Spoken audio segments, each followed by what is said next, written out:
Bismillahirrahmanirrahim. Assalamualaikum warahmatullahi wabarakatuh.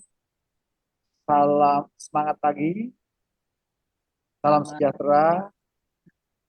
Kemudian Selamat siang. semangat pagi kalau saya, Prof. Selalu pagi, Prof. Terima kasih, Prof. Pertama-tama saya ingin menyampaikan rasa terima kasih kepada Dewan Pembina, kemudian Dewan Pengawas dari Yastroki, kepada Ketua Pembina Prof. Teguh Kusuma. Prof, mohon izin, salam hormat, salam perkenalan dari kami. Kami mohon petunjuk, Prof, apabila nanti apa yang kami sampaikan terkait dengan bidang neurologi, mungkin ada hal yang harus diluruskan. Kami sangat terbuka dan kami sangat appreciate terhadap apa yang Prof tadi sampaikan. Berikutnya kami juga menyampaikan salam hormat kepada kakak kami, senior kami, mentor kami, Ketua Umum Yastroki, Mayor Jenderal Purnawirawan, dokter tugas Ratmono, spesialis neurologi. Ya, kami, dulu beliau senior kami masih ada di beliau. Dan alhamdulillah ini sebuah kesempatan dan kebanggaan tersendiri bagi kami bisa diberikan kesempatan untuk melakukan sharing tentang terapi oksigen berbayar kaitannya dengan stroke, yang mana di tempat kami terapi oksigen berbayar sebagai alat terapi ini sudah dipergunakan sebetulnya sudah sejak lama, dan alhamdulillah sudah banyak sekali membantu untuk memberikan ruang atau uh, prolong life. Prolong life itu adalah keberlangsungan waktu kehidupan, juga angka kesembuhan, termasuk penurunan dari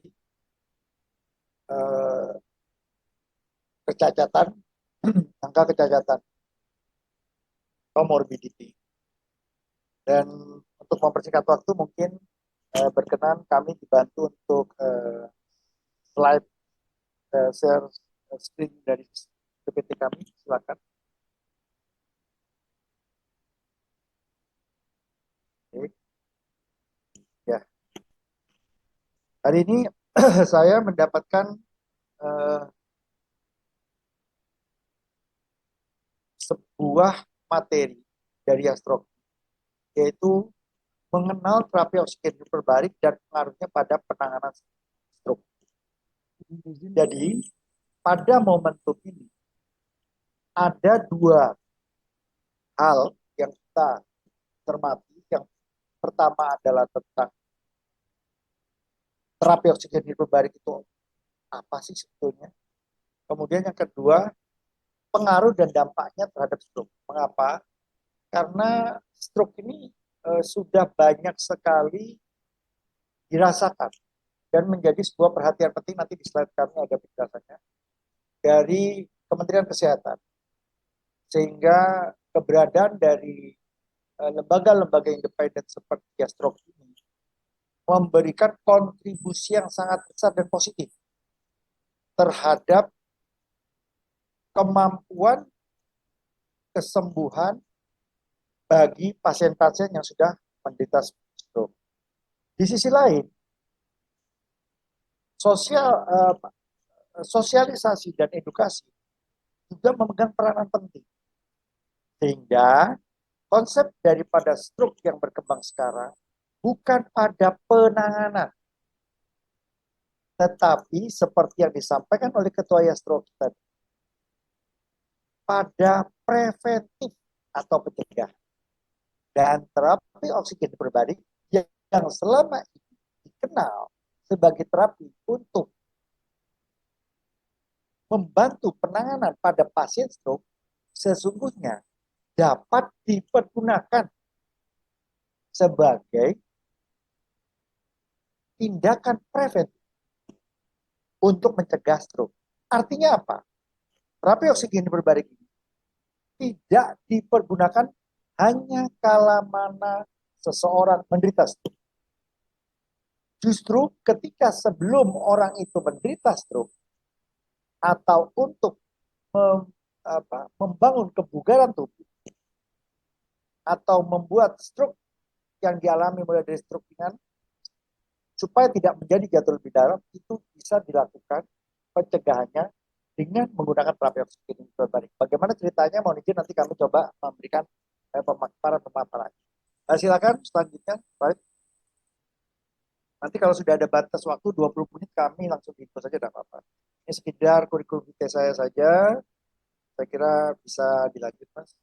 Ya, di materi ini saya akan mencoba membuat. Ini sebetulnya materi kami menyadari bahwa audiens dari kegiatan ini bukan hanya kalangan medis, tapi juga ada kalangan akademis. Jadi pada kesempatan ini roadmap-nya seperti ini, tetapi nanti saya akan coba sederhanakan mengenai pengertian patofisiologi penanganan, kemudian pengertian terapi, mekanisme kerja dan penutup, serta bagaimana evidence base, bukti ilmiah, safety-nya, sebetulnya semuanya ada di sini. Tapi kalau dijelaskan ini semua, ya tentu waktu 20 menit ini tidak mungkin bisa tercapai. Jadi ya paling tidak ini membutuhkan waktu sekitar 45 menit sampai 1 jam. Tapi saya akan mencoba untuk mempercepat.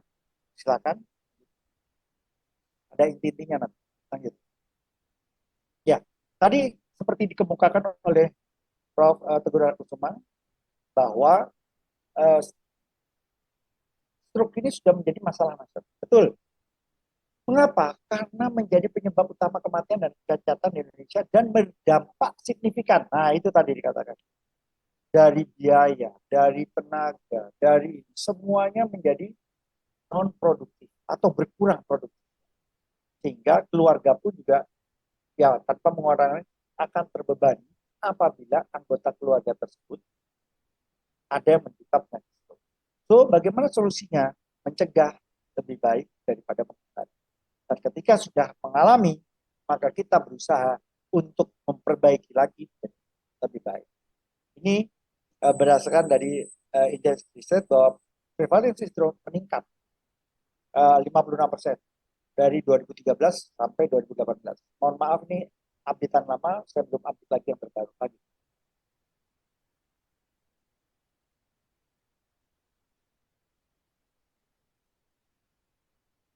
Ya. Tadi sudah disampaikan juga oleh Prof. Teguh tadi bahwa prinsipnya penyakit stroke itu adalah problem pada pembuluh darah. Prinsip dari penyakit stroke adalah sumbatan pada vaskuler yang akhirnya menimbulkan problem pada oksigenasi. Konsep dasar kehidupan kita ini selalu saya sampaikan terus di dalam edukasi di mana tidak ada obat, karena apapun yang masuk ke dalam tubuh kita selama itu bersifat obat-obatan itu pasti istilah katanya memberikan resiko toksin atau memasukkan sesuatu benda asing yang masuk ke dalam itu, toksin akan memberikan eh, dampak. Berbeda dengan oksigen. Oksigen itu justru sesuatu hal yang kita butuhkan, merupakan sesuatu hal yang utama. Nah sekarang kita merubah oksigen itu menjadi sesuatu sarana yang masuk ke dalam ranah terapi. Mengapa disebut terapi? Karena di situ harus ada diagnosis, dosis, kemudian indikasi, kontraindikasi, efek samping, apa, sehingga disebut terapi. Dan tingkat keamanan ketika kita menggunakan oksigen itu menjadi lebih tinggi. Mengapa? Karena oksigen itu adalah sesuatu yang lumrah kita terima dan itu merupakan sumber dari kehidupan. Problemnya, atau bukan problem sebetulnya, pertanyaannya adalah apakah oksigen yang kita hidup sekarang sama dengan oksigen yang berada dalam kondisi berbalik? Ini, apakah kalau oksigen yang ada di UGD, misalnya kita ada kedaruratan masuk UGD, kemudian kita dikasih oksigen itu sama dengan oksigen yang masuk ke dalam ruangan chamber? Tentu berbeda. Nanti di mana berbedanya? Nanti kita jelaskan pada yang berikut. Tapi intinya ini, kekurangan oksigen yang membuat jaringan-jaringan ini mengalami kematian. Apabila ini tidak segera, clue-nya, kata-katanya adalah immediately, segera. Kita segera melakukan tindakan, mengganti oksigen yang tidak tercukupi pada jaringan sebelum jaringan itu mati. Tekniknya adalah dengan menggunakan tekanan. Jadi, diperbalik, magicnya bukan pada oksigennya, tetapi pada tekanan. Ini yang membedakan antara oksigen yang biasa kita hidup sekarang dengan oksigen pada terapi oksigen berbalik. Iya. Masuk, lanjut.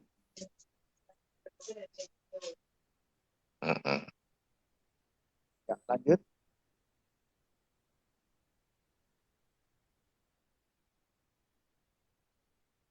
Lanjut. Ya, lanjut. Lanjut. Ya, ini seperti tadi sudah dijelaskan juga oleh Prof. bahwa ini adalah patofisiologi. Jadi intinya di sini ada macam-macam. Ada intinya adalah ada stroke yang disebabkan oleh iskemik, ada stroke yang disebabkan oleh perdarahan atau hemoragi. Kedua hal ini intinya adalah menimbulkan problem kekurangan oksigen. Yang iskemik itu menimbulkan sumbatan, yang hemoragik juga perdarahan menimbulkan adanya trombus, sumbatan juga.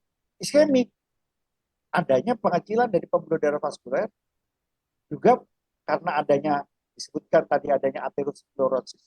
Kita mengenal dengan sebutan dengan plak, itu juga menimbulkan sumbatan. Keduanya ini intinya satu, tetap menimbulkan perfusi oksigen di vaskuler atau aliran darah yang membawa oksigen ke vaskuler itu menjadi berkurang atau terhambat. Lanjut.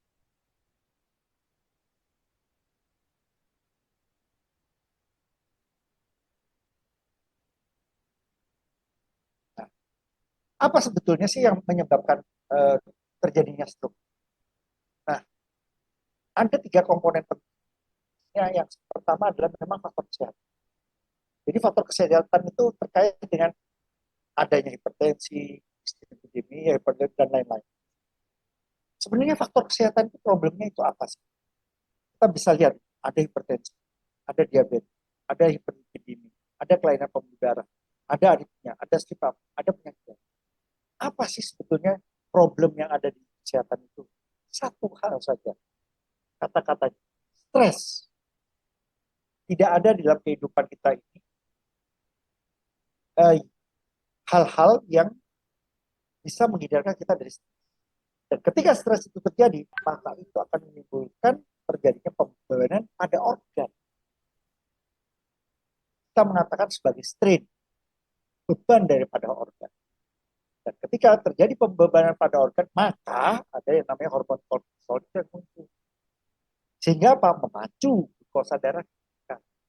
Akibatnya, tempat untuk oksigen mengikat menjadi berkurang karena tempatnya di vaskular dikuasai oleh glukosa. Dengan tempat yang dikuasai oleh glukosa di dalam darah, oksigen yang dilakukan di dalam darah kurang, maka akan menimbulkan problem. Dan apabila ini mengalir terus, nanti pada ada yang kita kenal dengan nama endothelial atau vascular endothelial. Nah, itu nanti banyak nanti kita jelaskan itu Pak di ceritanya itu panjang. Nah, yang kedua adalah gaya hidup. Yang satu tadi karena stres yang membebani pada organ, kemudian pengaruh kedua yang terpenting adalah gaya hidup. Kita biasa makan apa saja, kemudian olahraga kita tidak teratur, kemudian banyak juga sering kita begadang karena apa semuanya. Dan ini menimbulkan kita kekurangan apa? Dengan adanya pola dan gaya hidup, kita kekurangan istirahat. Istirahat normal manusia itu adalah 8 sampai 10 jam. Kita bisa bertanya kepada diri kita masing-masing. Sudah kita memenuhi? Saya aja sebagai seorang dokter aja cuma bisa omong doang. Betulnya semua penyakit yang ada dalam tubuh kita kita ini pengobatannya simpel, hanya dua aja. Perbaiki oksigenasi dan perbaiki pola istirahat. Dan dua-duanya ini sering tidak bisa kita lakukan. Kebanyakan bukan seringnya tidak bisa kita lakukan. Saya juga termasuk orang yang, maaf, ngomong doang aja. Saya selalu mengatakan orang istirahat, selesai istirahat, istirahat. 8 jam. Saya sehari bisa istirahat 3 jam. Terus teguh misalnya, malam-malam ada pasien yang bergensi, saya juga ada pasien yang bergensi. Tidak mungkin kita bisa istirahat. 3 jam itu sudah termasuk hebat banget itu kita kalau bisa tidur 3 jam, 4 jam sehari. Padahal idealnya 8 sampai 10 jam sehari. Oleh karena itu, maka itu akan memberikan beban kepada kita. Kemudian faktor-faktor lain, ada faktor genetik dan lanjut. Tadi saja sudah 10 menit lebih, lanjut. Ya, ini ada slogan. Slogan kita yang kita agar segera dilakukan tindakan apabila kita mengalami gejala-gejala. Disebut segera KRS. Ada senyum asimetris ya, ada gerakan separuh tubuh melemah, bicara mulai melo, ada sebal, rabun, dan sakit kepala yang hebat. Ini segera harus kita KRS. Dan ada golden period-nya, lanjut. Dan ini golden period ini harus segera ditangani. Ya, lanjut.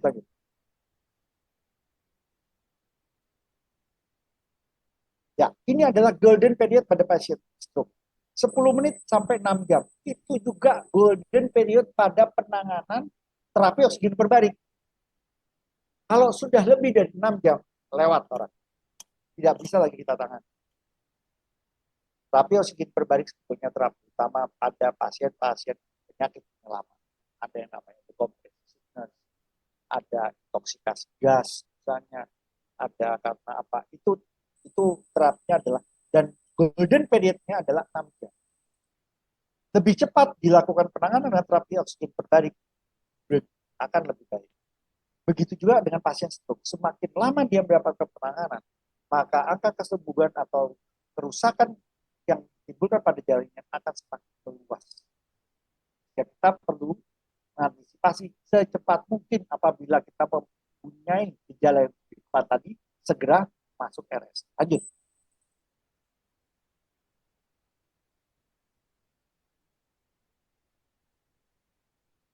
Lanjut boleh.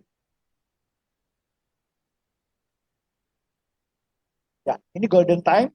Golden time merupakan waktu yang sangat berharga. Ini saya sudah katakan untuk penanganan stroke. Oleh sebab itu segera penderita harus dibawa ke RS dalam waktu kurang dari 2 jam setelah segera muncul dan penanganan segera agar tidak terjadi kerusakan, nekrosis sampai kematian, atau kematian daripada jaringan nekrotik ya. Kerusakan daripada jaringan sampai nekrotik, kematian dari jaringan. Lanjut.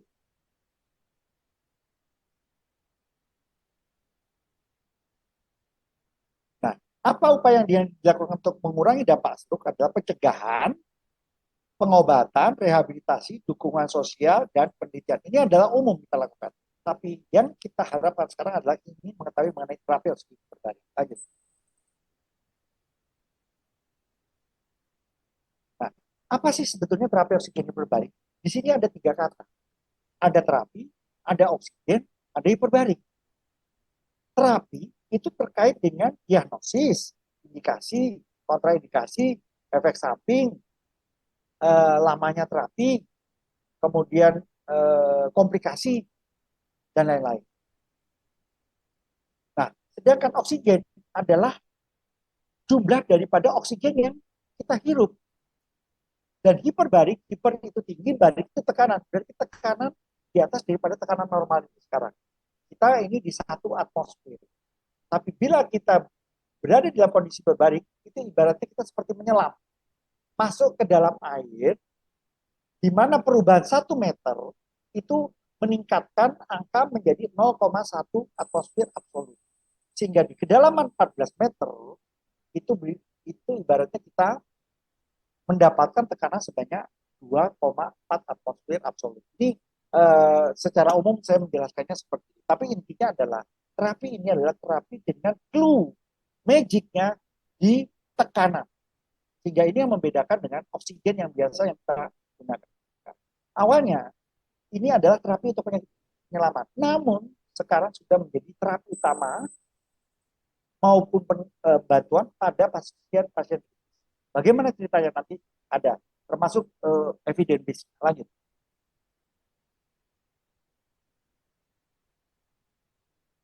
Nah, ini mekanismenya.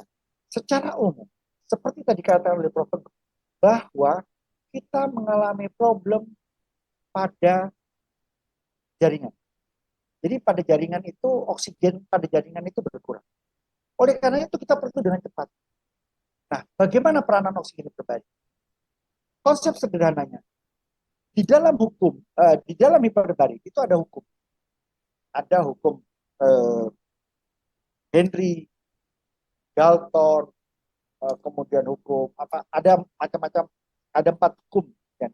Tapi intinya, ketika kita memberikan tekanan, maka seluruh volume pada tubuh kita, baik volume organ maupun volume sel-selnya, termasuk volume udara, itu akan mengalami pengecilan.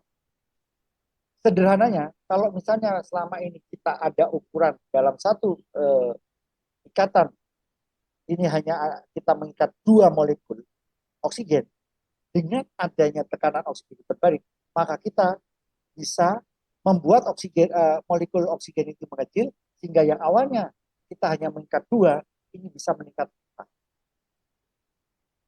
Dan karena kecilnya oksigen tersebut, maka oksigen tersebut tidak perlu lagi melalui sistem perikatan dengan hemoglobin. Selama ini kita menggunakan hemoglobin sebagai transportasi atau sarana untuk membawa oksigen. Nah, dengan terapi oksigen hiperbari, maka oksigen tersebut karena kecil, dia langsung tembus masuk ke dalam plasma darah tanpa harus melalui transporternya yaitu hemoglobin. Dan berarti daerah-daerah yang harus eh, eh, dimasuki karena problem sumbatan ini kan sulit dimasuki. Orang stroke itu ada problem sumbatan. Maka jaringan-jaringan itu oksigennya berkurang. Oksigennya berkurang. Nah, dengan adanya oksigen hiperbarik, maka daerah-daerah yang tersumbat tadi itu bisa dilalui masuk ke dalam pas, persarapan perifer tanpa harus melalui transporter hemoglobin. Oksigen tersebut langsung masuk, istilahnya langsung masuk ke dalam jaring. Terjadi difusi oksigen langsung ke dalam jaring. Itu istilahnya peningkatan oksigenasi jaringan, stimulasi angiogenesis atau pembentukan daripada sel-sel baru, pembuluh darah baru, menekan peradangan dan peningkatan faktor neurotropik.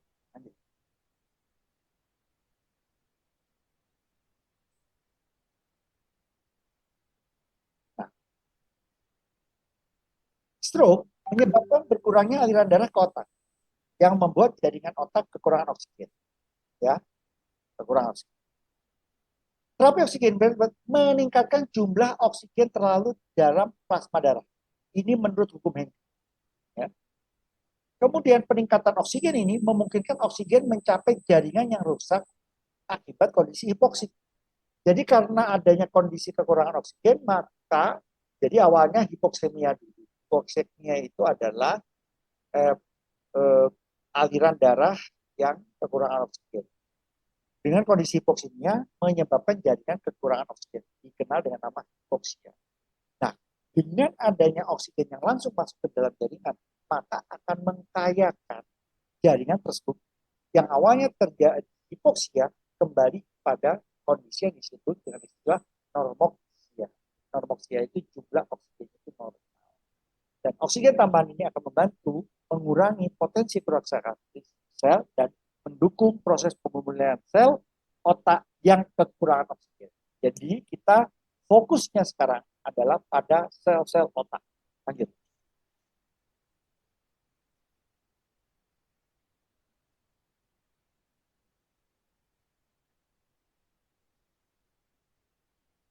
Ya.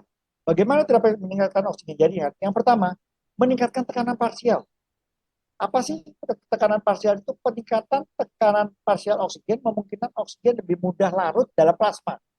Terjadi difusi itu, proses difusi atau kelarutan dalam plasma dan meningkatkan perfusi. Perfusi itu aliran ke berbagai jaringan tubuh sehingga meningkatkan jumlah oksigen yang dibawa ke seluruh tubuh termasuk ke jaringan otak yang mengalami meningkatkan difusi oksigen. Ya tadi saya sudah jelaskan dalam kondisi kita nih normal. Normal ini disebut dengan istilah normobari. Tekanannya 1 atmosfer. Kita dalam tekanan 1 atmosfer ini oksigennya cuma 21%. 78% lainnya itu terdiri dari nitrogen dan gas-gas inert namanya. Ada xenon, argon, boron, apa semua. Tapi oksigen kita ini dengan 21% aja udah bisa hidup gitu loh. Nah, kalau kita berikan tekanan lebih, maka jumlah kelarutannya itu menjadi 4 kali lipat.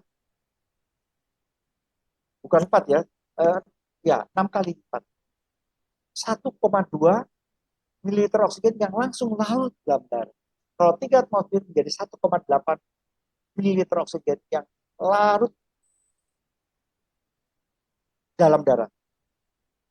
Jadi oleh karena itu, maka saturasi oksigen di dalam jaringan menjadi lebih baik ya dengan kondisi berbalik. Ingat, keluhnya oksigen ini adalah kondisi berbalik tadi.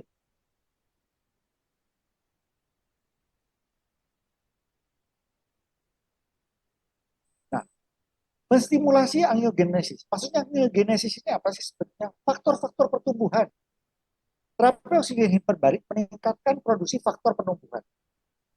EFGF dan HIF1. Faktor-faktor ini merangsang pertumbuhan dan proliferasi sel endotel. Jadi percepatan daripada perbaikan-perbaikan daripada sel. Untuk sehingga apa? Terjadi pembentukan sel-sel darah baru. Kemudian meningkatkan mobilisasi sel puncak yang ada di sumsum tulang. Ya, ini membutuhkan apa namanya? Apa yang membutuhkan oksigen dan sel punca ini berdiferensiasi menjadi sel endotel dan berkontribusi pada pembentukan pembuluh darah baru. Jadi intinya ketika kita jaringan itu eh, terjadi kematian sel atau kerusakan pada jaringan, maka kita harus segera melakukan regenerasi daripada sel. Dan regenerasi daripada sel itu membutuhkan tenaga. Tenaga itu ada di sel, selnya itu ada yang namanya mitokondria, di mitokondria itu ada yang namanya ATP, dan di ATP ini yang mengikat oksigen, dan oksigen ini harus kita percepat masuknya dengan kondisi hiperbalik, sehingga nggak perlu lagi diikat-ikat oleh oksigen. Yang terakhir adalah membuat stabilisasi pembuluh darah baru. Jadi neovaskularisasi istilahnya, neovaskularisasi ini akan terbentuk membuat peningkatan aliran darah dan oksigenasi pada jaringan. Lanjut.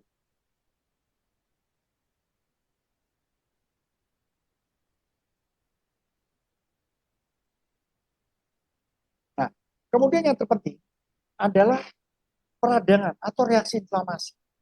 Stres, apapun bentuknya, itu akan memicu terjadinya reaksi inflamasi. Dan reaksi inflamasi itu akan memacu segala macam hormon, apa prostaglandin, braginin, apa semuanya, dan menimbulkan kerusakan daripada pembuluh darah. Dan setiap kerusakan ada upaya dari tubuh untuk melakukan perbaikan. Dan perbaikan itu biasa menimbulkan adanya plak atau kelemahan. Kita mengenal dengan korek, ini tujuannya adalah menutup supaya tidak ada aliran darah yang keluar dari vaskuler. Harus ditutup, terjadilah plak. Itu yang dikatakan tadi ada yang namanya aterosklerosis tadi. Namun peradangan yang berlebihan dapat berupa jaringan otak. Kemudian terakhir ada, ya lanjut, nggak apa-apa. Ya, intinya inflamasi seperti itu. Lanjut. Nah, kemudian peningkatan faktor-faktor neurotropik. Terapi oksigen dapat meningkatkan produksi faktor neurotropik yaitu protein. Nah, di sini HBOTI memacu terjadinya pembentukan protein otak ya yang mempertahankan eh, pertumbuhan jaringan otak. Dan peningkatan faktor neurotropik ini dapat membantu uh, regenerasi sel saraf dan pemulihan fungsi saraf yang terganggu akibat stroke. Apakah pemulihannya bisa 100%, 80%, 60%, itu tergantung derajat daripada stroke-nya dan waktu kita melakukan penanganan. Gitu. Kalau sudah terlambat lebih daripada 6 jam ya sulit. Tapi misalnya kita nih mengalami Bell palsy nih sekarang, tiba-tiba kita merasa mencong. Mencong ya, kepala saya. Banyak pasien saya mengalami Bell palsy. Datang, kapan Pak? Baru aja ini. Barunya tuh berapa lama? Ya 1 jam, 2 jam yang lalu. Langsung masuk chamber. Langsung masuk chamber, keluar dari chamber diperbarik, mukanya yang tadi mencong, ngomongnya yang mulai pelo, itu langsung kembali dalam menang. Magic sekali ya. Terus setelah itu apakah diterapi? Ya tetap. Konsulnya dokter saraf tetap. Karena perlu adanya obat-obatan. Obat apa yang lain. Itu perlu. Tapi di sisi lain, terapi oksigen terbaliknya tetap akan dilakukan. Ya. Secara umum, HBOT aman digunakan untuk pasien stroke. Efek sampingnya ringan, seperti hanya baru trauma saja pada awal adaptasi. Tapi kalau ekualisasi, ekualisasi itu penyimbangan antara tekanan antara tekanan luar dengan tekanan yang dalam telinga itu bisa dilakukan dengan baik, maka potensi terjadinya baru trauma ini juga bisa diatasi. Dan menurut UHMS, telah mengeluarkan pedoman yang menggunakan HBOG pada stroke. Ya, ini pedomannya. Ya, ada pasiennya, pasien stroke iskemik akut dalam 24 jam pertama setelah onset. Itu langsung dilakukan terapi HBOG. Pasien yang tidak memiliki kontraindikasi absolut. Apa sih kontraindikasi absolutnya? Yang disebut dengan nama pneumotorak. Itu kontraindikasi. Pneumotorak itu ada problem berupa lubang atau kebocoran dari eh, rongga paru-paru itu, jaringan paru-parunya itu, sehingga udara yang ada di paru-paru itu ngowos keluar, trapping berberakap antara hemitorak atau tulang tulang dada dengan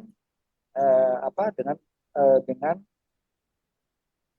pneumotorak dengan pleura, dengan pleura. Pleura itu pembungkusnya. Nah, ini yang tidak boleh dilakukan. Tapi selama iskemik terjadi serangan stroke, itu sebaiknya segera mungkin dimasukkan ke dalam kamar. Kemudian protokolnya kita menggunakan tablet wall 2,4 atas 90 menit 5 menit atau boleh 1,5 juga, tapi waktunya kita perpanjang durasi 120 menit ya, 5 hari sekali per minggu atau selama 2 minggu sekali. Nanti ada kalau mengenai protokol terapinya itu hanya ya kita dokter lah, tapi intinya kita bisa langsung. Yang penting adalah sesegera mungkin ketika terjadi serangan kita masukkan ke dalam chamber.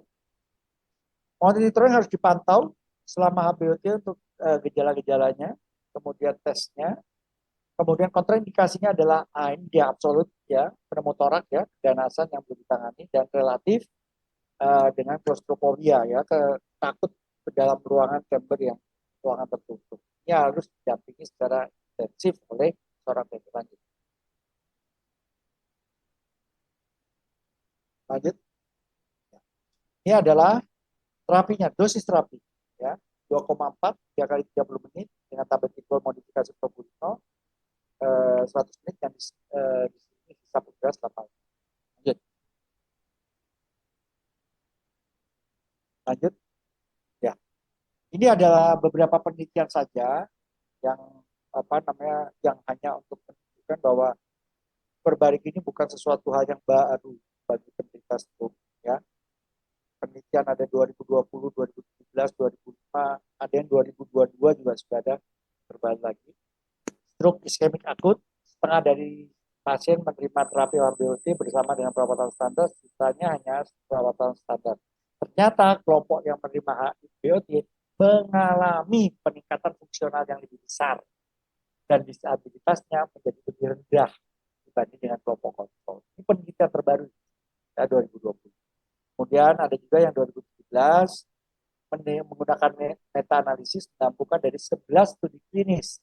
Ya, ada 11 studi klinis pada pasien stroke dan hasil analisisnya menunjukkan adanya peningkatan perbaikan pada gejala-gejala neurologis atau defisit neurologisnya. Fungsinya menjadi lebih baik dan aktivitasnya menjadi berkurang. Kemudian yang 2005 yang lama awalnya pada hewan coba ya tingkat hewan coba dan menunjukkan adanya perbaikan. Karena sudah ada penelitian pada hewan coba baru digunakanlah kepada manusia.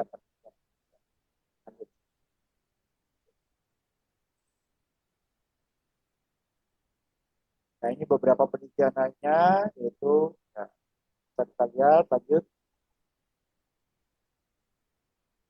Nah ini ada beberapa yang sudah ya ini testimoni tapi saya kira sudah banyak yang mengetahui lah terapi-terapi perbaikan ini yang memberikan perbaikan-perbaikan di tempat-tempat. Jadi sebagai kesimpulannya, terapi oksigen hiperbarik adalah suatu metode pengobatan yang menggunakan oksigen murni dalam tekanan. Terapi oksigen hiperbarik bermanfaat pada penanganan stroke karena meningkatkan kadar oksigen dalam plasma darah dengan cepat ya larutannya sehingga dapat menyelamatkan jaringan otak dari kecemasan dan kerusakan. Kemudian penelitian menunjukkan bahwa terapi oksigen hiperbarik dapat meningkatkan fungsi neurologis, mengurangi peradangan, dan mendukung regenerasi jaringan. Dan saat ini terapi oksigen hiperbarik memang masih merupakan antiterapi, tetapi untuk dapat menjadi terapi utama kita harus meningkatkan penelitian. Oleh karena itu maka kegiatan hari ini sangat kami syukuri, sangat kami apresiasi karena membangun new relationship dengan Yayasan Stroke Indonesia. Harapannya nanti terapi oksigen hiperbarik dan harapan baru seperti yang disampaikan tadi di awal, new hope bagi pasien-pasien dengan stroke untuk mendapatkan kombinasi terapi selain terapi yang diberikan neurologis, dokter sejawat neurologis juga dengan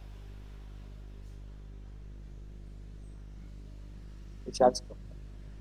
Demikian yang bisa saya sampaikan. Terima kasih. Assalamualaikum warahmatullahi wabarakatuh. Waalaikumsalam warahmatullahi wabarakatuh. Ya, terima kasih kami ucapkan kepada Dr. Hisnindarsyah. Jadi materi yang disampaikan hari ini sangat informatif kait dengan hiperbarik atau terapi oksigen hiperbarik. Baik, Dok, seksi selanjutnya yaitu jawab. Kita awali di kolom chat, Dok. Ada pertanyaan dari Bapak Alex terkait dengan hipertensi. Apakah pada hipertensi terjadi gangguan sirkulasi oksigen dalam tubuh? Kemudian, apakah terapi oksigen hiperbarik dapat menjadi terapi tambahan untuk menstabilkan tekanan darah pada stroke dengan hipertensi? Itu, Dok, pertanyaan dari Bapak Alex. Baik, terima kasih Mas. Jadi pada intinya, hipertensi itu adalah problem yang terjadi karena adanya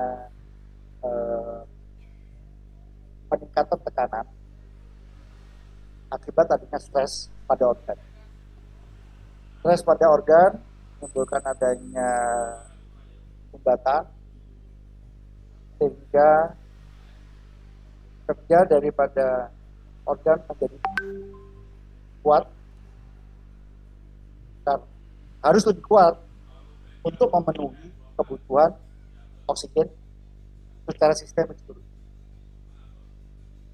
Akibatnya, dampaknya salah satunya terjadi peningkatan tekanan karena jantung harus berpacu juga, kerja ginjal. Hipertensi itu karena posisinya itu sebetulnya ada pada ginjal. Kerja ginjal juga menjadi berat, jadi lebih kuat lagi. karena kerjanya tidak menjadi kuat, akibat macam-macam. Hipertensi itu kan hanya sesuatu dampak. Kalau kita luka saja ya di luar ini, kita dicubit atau digores atau apapun, nyeri, tensinya udah naik. Itu yang kelihatan.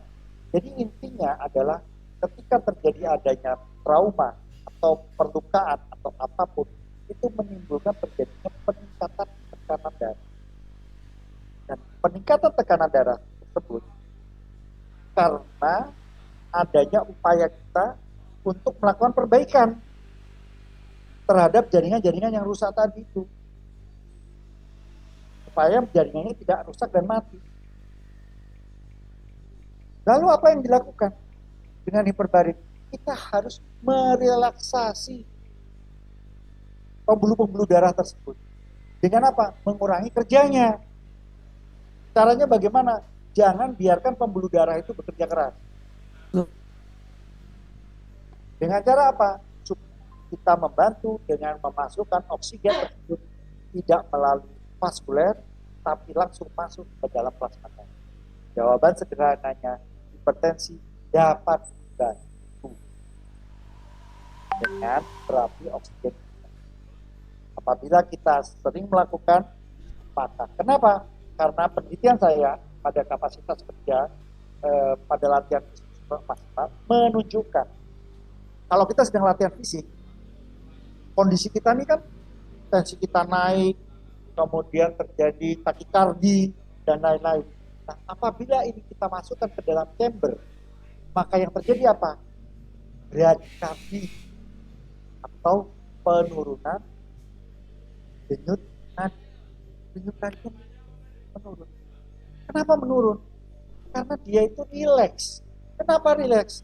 Karena nggak perlu kerja keras. Kenapa nggak perlu kerja keras? Padahal dia kan sedang aktivitas fisik. Kan ini kerja keras. Kan dia butuh oksigen. Karena proses oksigennya tidak diambil secara anaerob.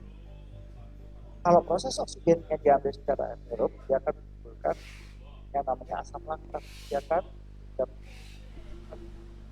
yang menimbulkan rasa lelah dan capek.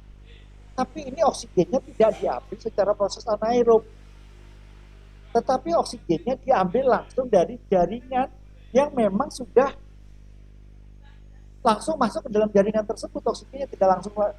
Jadi normally, sehingga tidak perlu ada lagi kerja keras dan vaskuler. Intinya terapi oksigen hiperbarik adalah mengistirahatkan. Dan konsep dasar dari penyembuhan seluruh penyakit adalah istirahat atau bed rest. Dan terapi oksigen hiperbarik adalah salah satu sarana untuk mengistirahatkan organ. Karena oksigen tidak perlu lagi diambil atau dibawa oleh hemoglobin, tapi langsung masuk ke dalam plasma darah. Kira-kira demikian. Oke, baik. Terima kasih dokter atas jawabannya. Untuk Pak Alek, apakah bisa diterima Pak Alek terkait jawaban atau pertanyaan yang disampaikan oleh Pak Alek? Baik, untuk selanjutnya kita beralih ke raise hand kepada Ibu Insinyur Handa Jani. Kami persilakan. Silakan Bu, bertanya secara langsung. Baik, terima kasih Mas Wahyu. Selamat siang Mas Wahyu, selamat siang Dokter. Saya pensiunan dosen dan sekarang masih jadi peneliti mandiri. Jadi pekerjaannya membaca dan menulis. Saya seorang diabetisi, sudah 21 tahun. Yang saya kerjakan adalah mengelola diabetes dengan obat, olahraga, dan herbal. Herbalnya itu kayu manis dan sebagainya. Keluarga saya lingkungannya semua kena stroke, kecuali insya Allah saya enggak. Adik saya 2 karena diabetes, kakak saya 3 karena hipertensi, bapak saya juga karena hipertensi, tetapi meninggalnya ada yang karena stroke, ada yang karena jantung dan ginjal. Yang menjadi penasaran saya pada Dr. Hisni Darsyah, penanganannya harus 6 jam. Nah, bagaimana indikasi itu supaya saya terutama yang sangat ketakutan sama stroke gitu, makanya saya galak sama diri sendiri, itu selama 6 jam sementara saya tinggal di Tangerang Selatan, apakah di Jakarta di RSAL Bendungan Hilir itu ada terapi hiperbalik oksigen tersebut? Kemudian selanjutnya apakah itu harus periodik gitu, seperti kayak kita minum obat Gimovit dan amlodipin itu kan nggak boleh enggak gitu, harus, kalau enggak tiba-tiba naik tensinya gitu kan. Nah, apakah dengan hiperbarik itu juga harus selalu continue, harus galak sama diri sendiri gitu? Kalau harganya mahal, ya terus terang saya pensiunan, jadi agak-agak berat. Kira-kira itu pertanyaan saya, Dr. Husnin Dasya. Terima kasih atas penjelasannya yang tadi cukup jelas dan saya bisa mengerti. Terima kasih Mas Wahyu, selamat siang. Ya, terima kasih Ibu Handayani. Monggo, silakan, Ya, Dok. Yani, terima kasih Bu pertanyaannya Bu. Hidup kita itu sudah penuh dengan stres. Jadi kita mencarilah usaha-usaha, kegiatan-kegiatan, termasuk terapi-terapi yang jangan galak-galak. Jadi kita berusaha untuk relaksasi. Perlunya yang saya katakan lagi dalam bagaimana cara kita merilekskan dari kita, pikiran kita, yang namanya akan membuat rileks seluruh organ-organ. Apa sih tujuan penyebab diabetes itu? Apakah sementara sebetulnya itu hanya karena keturunan saja? Enggak juga.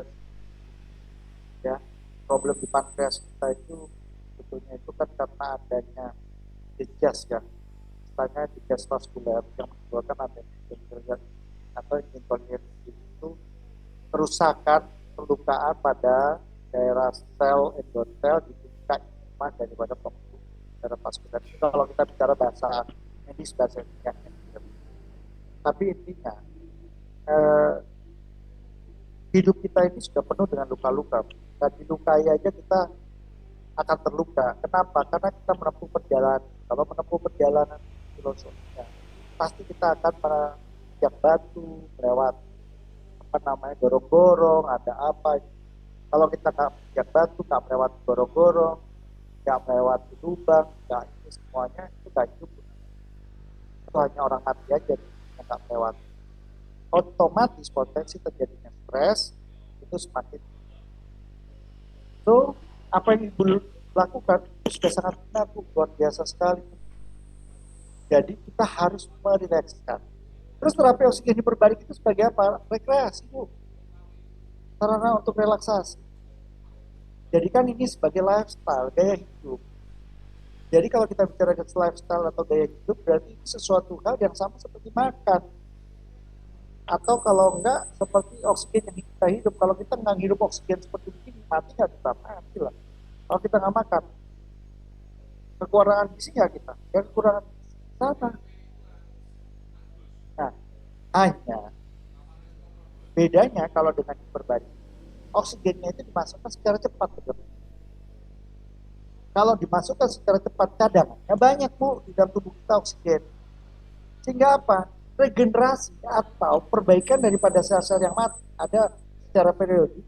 Sel-sel yang mati disebut dengan nama apoptosis, ya, kematian sel yang secara normally. Nah, ini harus segera diganti. Kalau tidak,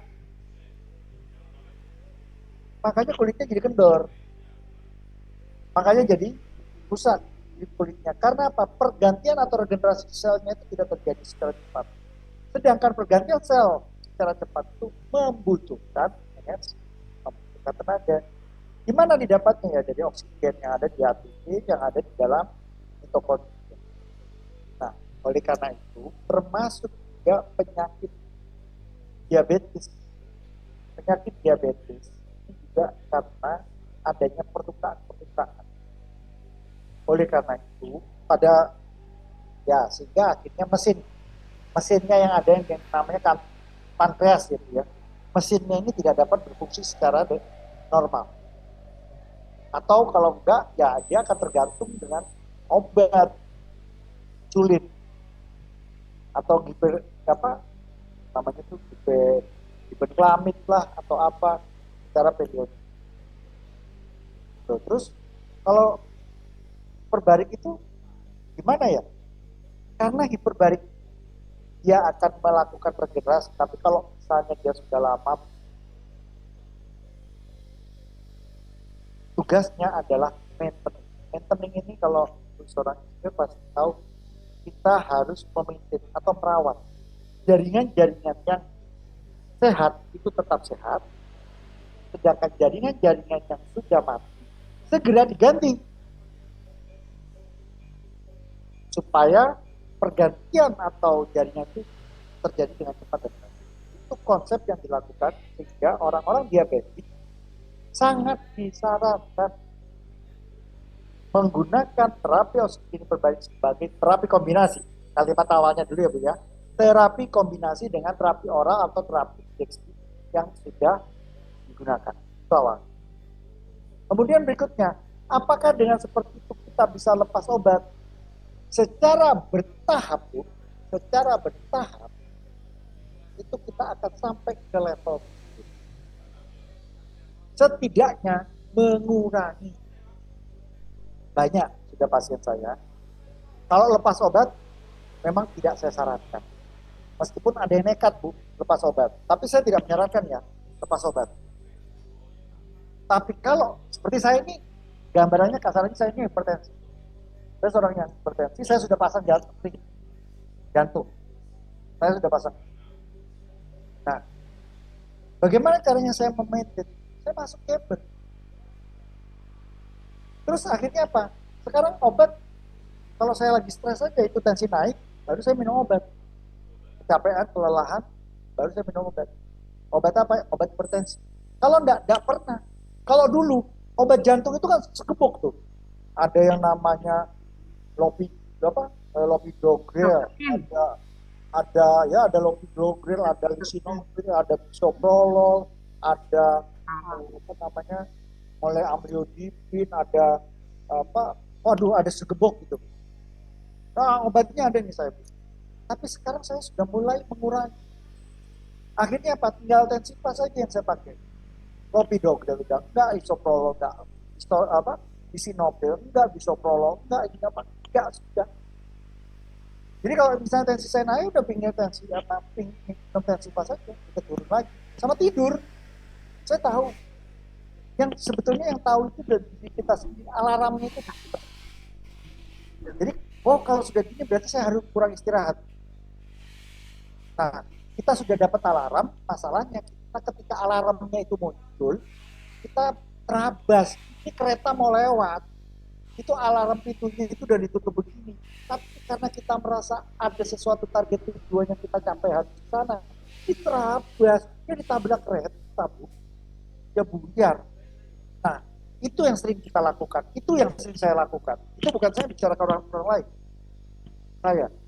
Saya ngomong orang harus istirahat, saya sendiri belum tentu. Karena jam 11 malam, jam 12 malam, itu orang pasien masih WA saya. Dan semuanya saya selalu jawab gitu loh. Meskipun kadang-kadang voice note. Bayangin aja kalau sehari 30 voice note tuh, apa nggak pusing juga kita pasiennya dengan macam-macam. Nah, itu maksud saya, jadi kalau lepas obat, tidak Bu, tapi mengurangi ya. Kemudian Ibu sudah sangat spesial, luar biasa, alhamdulillah membuat Ibu sehat, jaga dengan berbaring. Sekarang Ibu bisa ke Rumah Sakit Angkatan Laut, kalau di Tangerang Selatan banyak Bu, center-center hiperbarik. Tangerang itu yang macam-macam, Ibu bisa akses internet Bu. Ada di buku saya ini, saya punya buku Bu, ini buku saya ya, memahami peranan terapi oksigen hiperbarik. Ini tidak promosi Bu, ada di Gramedia, ada di Topet, ada di Lazada, apa semua. Saya ada 2 buku, saya sudah buat 2 buku terkait dengan oksigen. Di dalamnya itu ada lokasi-lokasi tempat hiperbarik.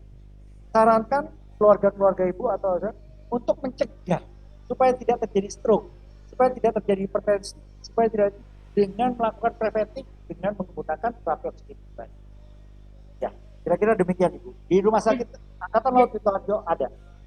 Jadi intinya itu mengurangi inflamasi. Jadi indikasi awal kan pasti ada inflamasi di badan. Nah itu hiperbarik itu menahan supaya inflamasinya nggak jadi tambah berat gitu dok ya Betul, intinya ya. sederhananya begitu saja Bu. Sederhananya. Sementara saya udah punya 21 tahun dengan diabetes, ada kemungkinan inflamasi yang ada di tubuh saya ini berkurang gitu kira-kira dok ya. Terima kasih Kalau banyak dok. akan membantu regenerasi selnya itu akan terbantu dan akan membaik, insya Allah. Oke, terima kasih. Baik, Assalamualaikum. pertanyaan selanjutnya Assalamualaikum. untuk Pak Lusius Rusdi, silakan Pak pertanyaannya. Ya, terima kasih Bapak. Terdengar ya Bapak ya? Terdengar Pak? Ya, Bapak, saya Rudi dari Bali dan saya sedikit melayani untuk komunitas stroke ISC di Bali. Ya, pertanyaan saya gini Bapak, hiperbarik kan juga terapi oksigen. Saya tanyakan itu gini mengenai F1O2. Kadang kan orang kan tidak tahu hitungannya itu. Nah, berapa batas bawah dari F1O2 dan batas atas? Dan itu saya yakin dari terapi oksigen ini amat sangat bermanfaat. Karena apa yang saya temui dari semua yang saya terapi di Bali, itu saya terapi orang itu sekitar 20 orang, ada di ISC, ada yang di gereja. Jadi rata-rata untuk asupan oksigen yang di arteri di leher itu di detak itu enggak seimbang dan kecil, apalagi arteri yang sudah saya pegang di dekat telinga itu seringkali kecil. Mungkin dari terapi hiperbarik oksigen ini sangatlah bermanfaat.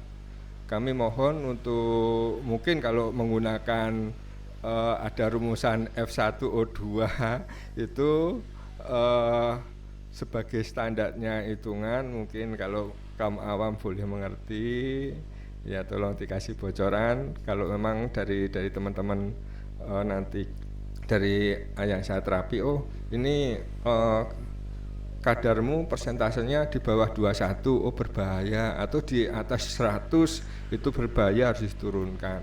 Seperti itu aja Bapak, terima kasih. Ya, Pak Rudi, terima kasih. Bapak ini saya langsung ya Pak moderator, menarik. Ya, silakan Pak.